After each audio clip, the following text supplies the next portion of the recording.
નમસ્કાર મિત્રો, આપ સૌનું સ્વાગત છે ગુજરાત ખેતી ન્યૂઝ ચેનલમાં। મિત્રો, ભારત એક કૃષિ પ્રધાન દેશ છે।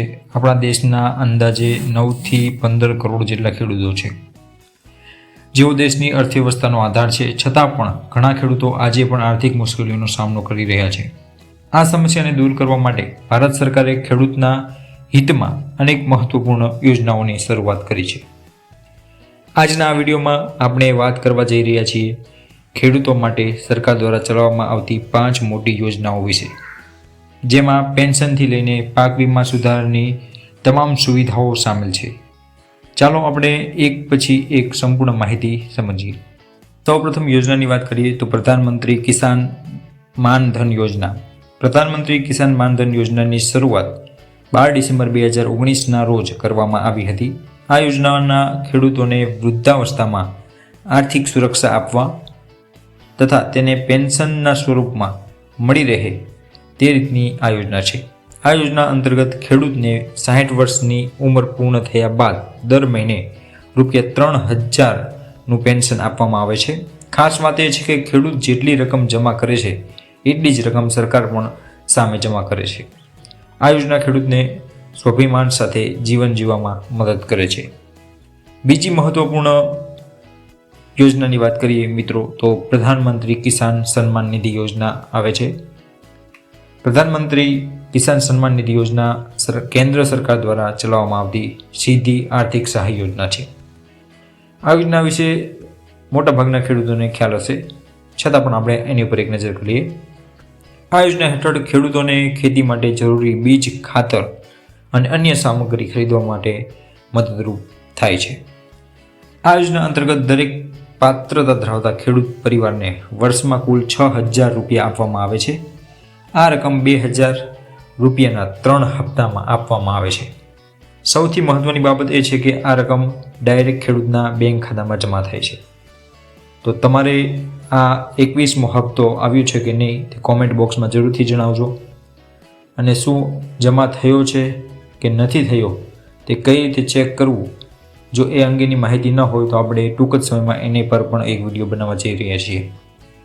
હવે આગળની વાત કરીએ ત્રીજી યોજના વિશે તો પ્રધાનમંત્રી ફસલ વીમા યોજના। જે મિત્રોને આ ખબર નથી એ યોજના ખૂબ જ લાભદાયી છે। તો પ્રધાનમંત્રી ફસલ વીમા યોજના ખેડૂતોને કુદરતી આપત્તિઓથી ખેતીને નુકસાનથી બચાવવા માટે મદદરૂપ થાય છે। આ યોજનાની શરૂઆત 2016માં કરવામાં આવી હતી। આ યોજના હેઠળ વરસાદ, પૂર, તોફાન અને અતિવૃષ્ટિ કે આપત્તિના સમયમાં પાકને જે નુકસાન થાય છે તો તે ખેડૂત વીમાનો ક્લેમ કરી શકે છે, અને વીમા કંપની ખેડૂતનો ક્લેમ સેટલ કરીને તેને વળતર ચૂકવે છે।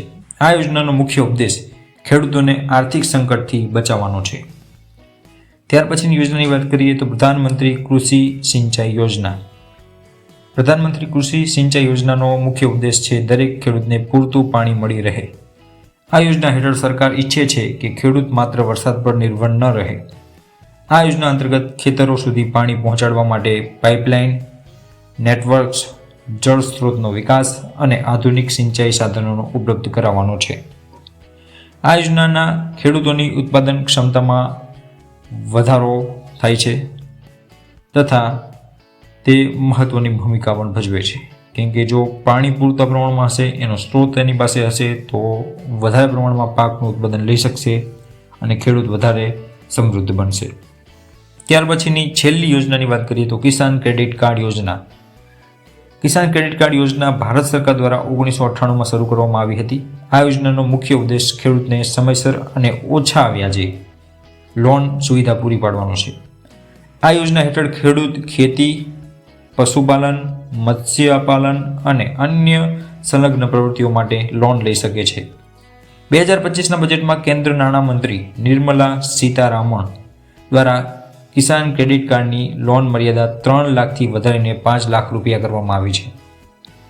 આમ 3 લાખ રૂપિયાના પાક માટે અને ₹2 લાખ ખેતી સાથે જોડાયેલા કામ માટે મળે છે। કિસાન ક્રેડિટ કાર્ડ પર વ્યાજ દર 7% વાર્ષિક છે। જો ખેડૂત સમયસર લોન ચૂકવી દે છે તો તેને 3% વ્યાજ સબસિડી મળે છે, એટલે કે 3%નો ફાયદો થાય છે, અને જેના કારણે અસરકારક વ્યાજ દર માત્ર 4% રહે છે। મિત્રો, આ તમામ યોજનાઓ ખેડૂતના જીવનમાં આર્થિક સ્થિરતા, સુરક્ષા અને વિકાસ લાવવા માટે ખૂબ જ મહત્વપૂર્ણ છે. જો તમને આ માહિતી ઉપયોગી લાગી હોય તો વિડીયોને લાઇક કરો, તમારા ખેડૂત મિત્રો સાથે શેર કરો અને આવી જ મહત્વપૂર્ણ માહિતી મેળવવા માટે ચેનલને સબસ્ક્રાઇબ કરવાનું ભૂલશો નહીં. આભાર. Thank you for watching. જય જવાન, જય કિસાન.